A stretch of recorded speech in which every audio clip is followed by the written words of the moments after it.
तो आज आपको एक कड़वी सच्चाई बताता हूँ एक इंसिडेंट के ज़रिए।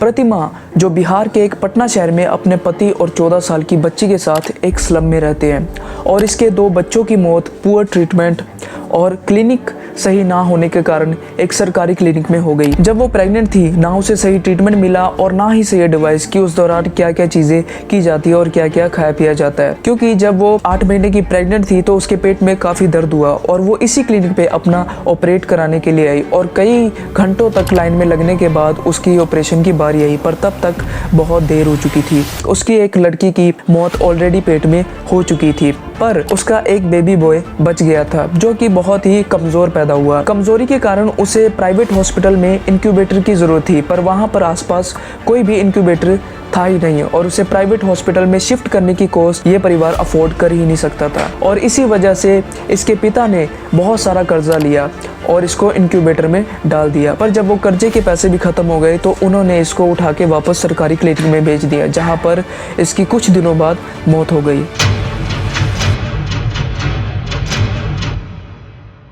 हिमांशु अग्रवाल जो कि जवाहरलाल यूनिवर्सिटी से पढ़े हुए हैं, उनकी एक रिपोर्ट के अनुसार जो टॉप के 10% लोग हैं उनके पास सभी वेल्थ है और उनकी वेल्थ 10% से ज़्यादा इंक्रीज कर रही है, काफ़ी ज़्यादा।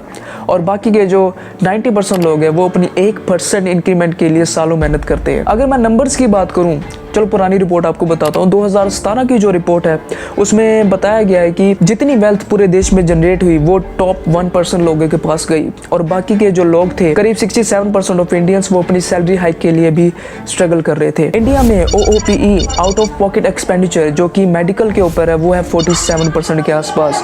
अगर मैं नंबर्स की बात करूँ तो ये करीब बैठता है 3,40,916 करोड़, मतलब करीब 41 बिलियन US डॉलर। और MMR मैटरनल मोर्टेलिटी रेट ये करीब 97 है पर 1 लाख पर, और IMR इन्फेंट मोर्टेलिटी रेट ये करीब है 28 1000 पर। अगर 1000 बच्चे पैदा होते हैं तो वो उसमें से 28 हर रोज मरते हैं। पर अगर मैं इसका दूसरा पहलू दिखाऊं तो एक डॉक्टर 1456 लोगों पर है, मतलब 1456 लोगों में से एक डॉक्टर है। इतनी कमी है डॉक्टर्स की हमारे देश में। और अगर बेड्स की बात करूं, कितने बेड अवेलेबल है, वो है 0.7 बेड एट 1000% इन इंडिया। सो ये इतना बड़ा गैप क्यों, जहाँ पर लाखों करोड़ों परिवार प्रतिमा जैसे अपना मेडिकल तक का खर्चा अफोर्ड नहीं कर पाते और ना ही उनको अच्छी एजुकेशन मिल पाती है और दूसरी तरफ उनके पास ज़रूरत से बहुत ज़्यादा है। इसके बारे में डिटेल में बात करते हैं इस वीडियो में।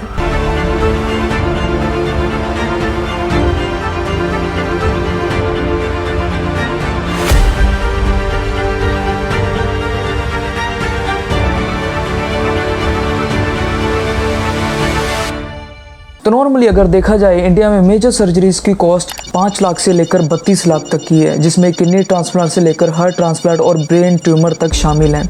पर अगर इसको हम USA से कंपेयर करें, ये काफ़ी कम रेट में है। USA में यही हर सर्जरी का प्राइस 1 करोड़ कुछ लाख रुपए है और वहाँ पर ही इंडिया में इसका प्राइस मैक्सिमम अगर देखा जाए तो 32 लाख रुपए है। पर इसमें हम उनकी पर कैपिटा इनकम और हमारी पर कैपिटा इनकम को भी कंसिडर करेंगे कि USA में जो पर पर्सन इनकम है वो है करीब $90,000 और इंडिया की करीब है 1,70,000 रुपए, जो कि देखा जाए कुछ भी नहीं है एक नॉर्मल इंसान की। जहां पर इंडिया में एक आम इंसान की सैलरी कभी बढ़ती नहीं है और वहां पर यही फार्मास्यूटिकल्स कंपनीज के जो मार्जिन्स है वो बढ़ते जा रहे हैं लगातार। कई कंपनीज के तो मार्जिन 100 से लेकर 500% तक है। आप हिसाब लगाइए।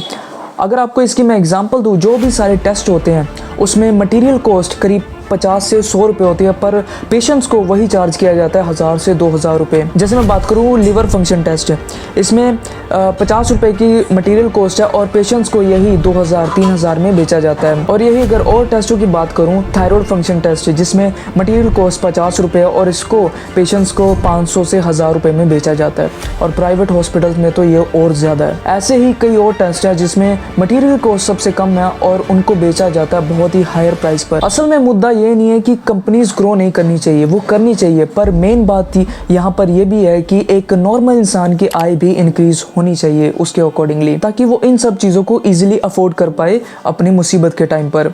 पर ऐसा बहुत कम देखा गया है। तो इससे आप अंदाज़ा लगा सकते हैं कि एक इंसान जिसकी मंथली सैलरी 30 से 35 हज़ार रुपये है, अगर उसके परिवार में किसी को ना चाहते हुए भी हार्ट ट्रांसप्लांट की नौबत आ गई तो या तो उसके पास एक अच्छा 1 करोड़ रुपए तक का लाइफ इंश्योरेंस होना चाहिए, जो कि मैक्सिमम लोगों के पास नहीं होता है, और दूसरी चीज़ या तो उसे लोन लेना पड़ेगा जो कि उसकी सारी लाइफ टाइम के लिए बंध जाएगा। ये पूरा सिनेरियो मैंने जो अभी आपको बताया, इसमें आप सोच रहे होंगे कि इसमें सिर्फ सरकारों की गलती है, हमारा सिस्टम है वो सही नहीं है। पर अगर इसका हम हिस्टोरिकल पॉइंट ऑफ व्यू देखें तो काफ़ी सारे जो रायोट्स, काफ़ी सारे जो दंगे, काफ़ी चीज़ें जो रिलीजियस के ऊपर हुई हैं, काफ़ी चीज़ें जो भेदभाव जो जात पात के नाम पर हुए हैं, वो हमारे लोगों के द्वारा ही किए गए हैं, और वो भी उन लोगों के भड़काने के द्वारा जो इस देश को चलाते हैं। अगर इसके ऊपर मैं आपको डाटा बताऊं, NCRB national crime records bureau, इसमें करीब हर साल कई सौ केसेस, कई हज़ार केसेस दर्ज होते हैं जो कि रिलीजियंस के ऊपर, जो कि जात पात के नाम के ऊपर दंगे फसाद किए जाते हैं। इसमें जो सबसे ज़्यादा जो मेजर जिसने